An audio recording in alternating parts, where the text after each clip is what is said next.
Oi gente, tudo bem? Eu sou a professora Maria Paula. Hoje eu vou resolver alguns exemplos onde vai estar envolvendo a função do segundo grau, também conhecida como função polinomial do segundo grau.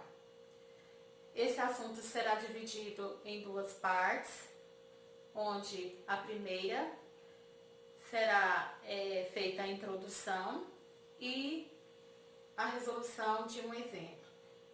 Dando continuidade, na segunda parte, eu farei a resolução de outros exemplos. E é importante que vocês assistam as duas partes para o bom entendimento, tá?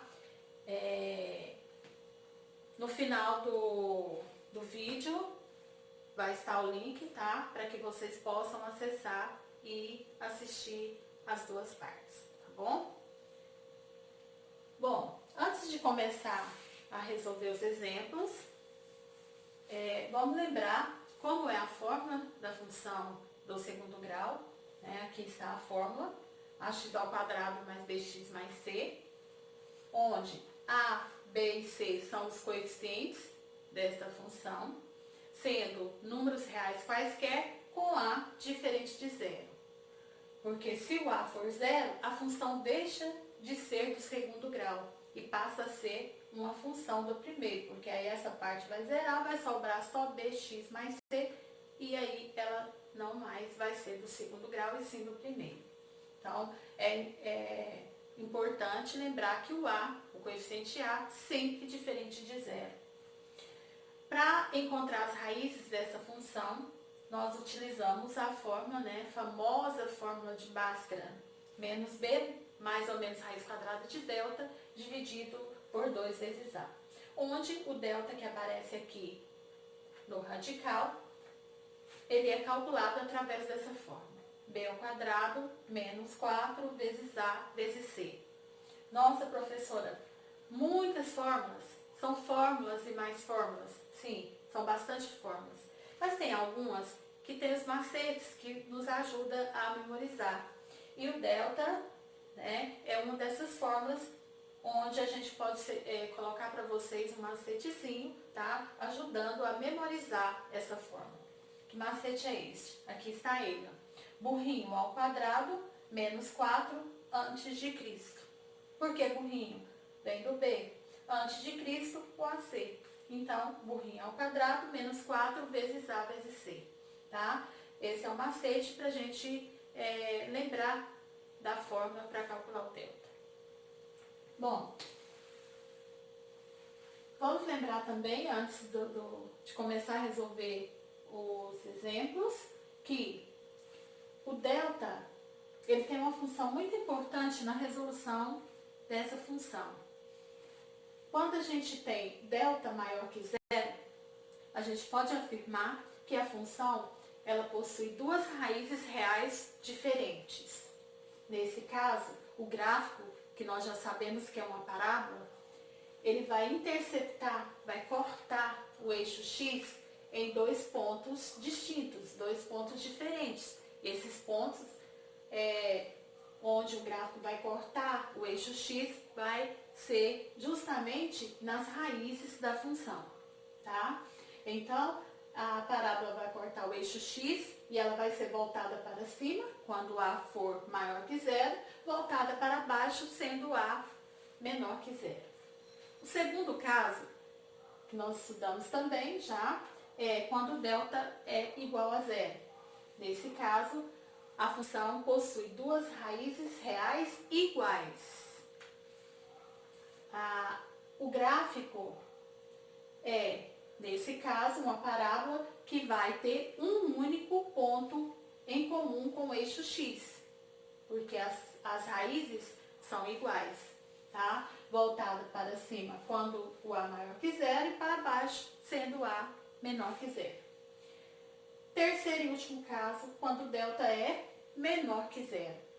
Nesse caso, a função não possui raízes reais. Muito cuidado nesse caso aqui, porque às vezes a gente pensa que não tem raízes quando o delta é menor que zero. Sim, tem raiz. Não possui raízes o quê? Reais. Mas aí vai possuir raízes imaginárias. que é um assunto que vocês vão estudar mais para frente um pouquinho.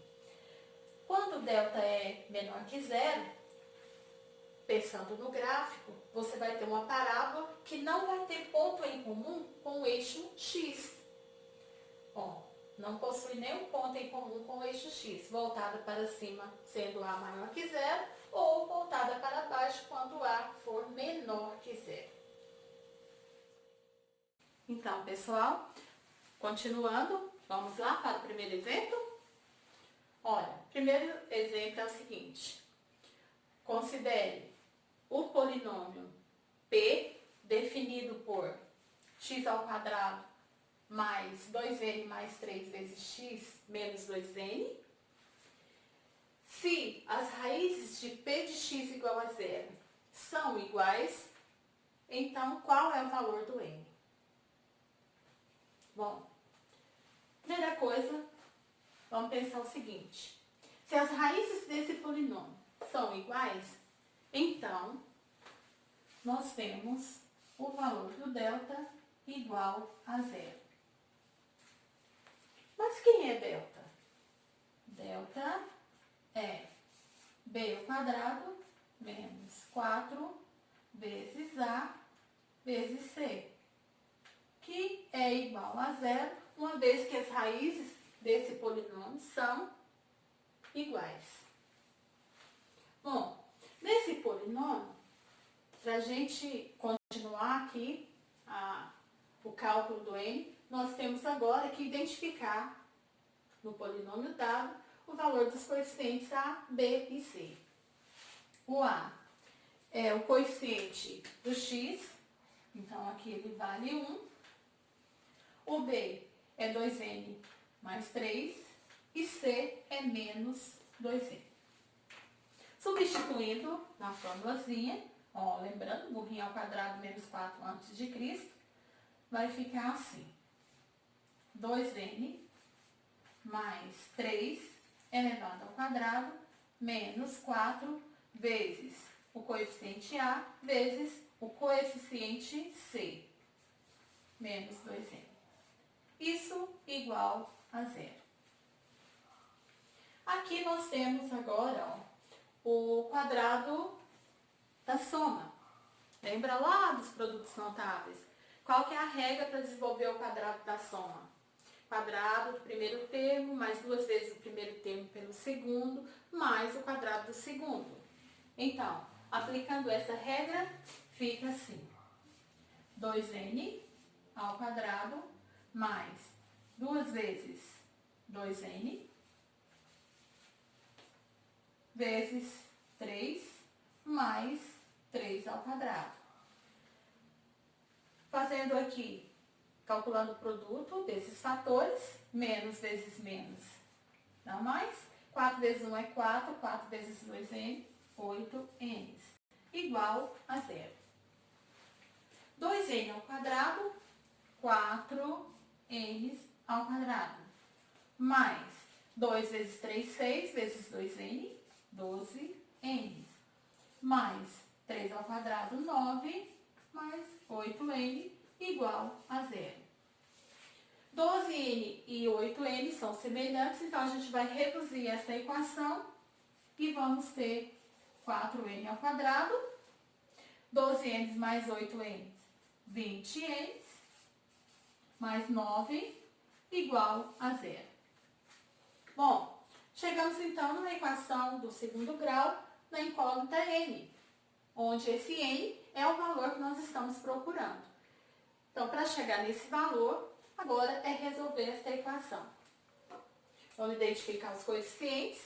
Aqui nós temos o coeficiente A, 20 é o coeficiente B e 9 é o coeficiente C.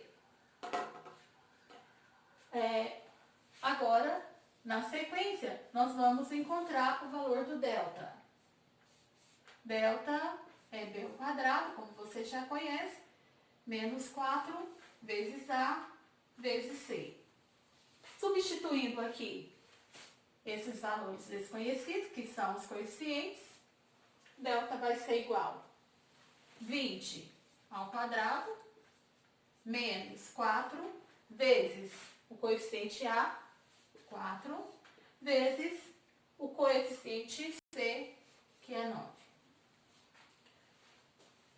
Delta vai ser, então, 400 menos 4 vezes 4, 16. 16 vezes 9, 144.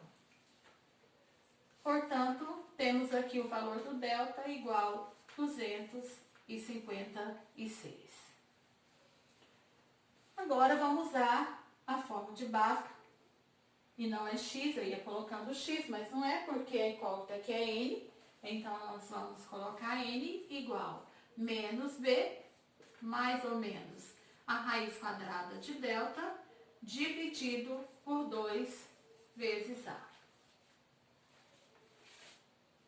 N vai ser igual menos o valor do b, que é 20,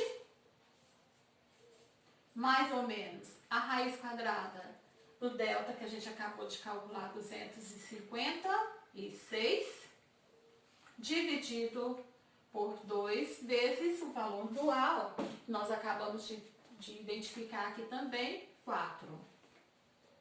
O N vai ser igual a menos 20, mais ou menos a raiz quadrada de 256 é 16, dividido por 8.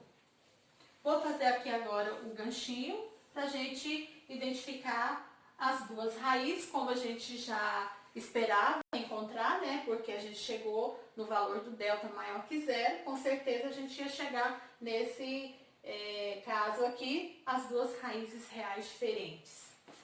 Então, o N, 1, eu vou indicar a primeira raiz assim, vai ser menos 20 mais 16 dividido por 8.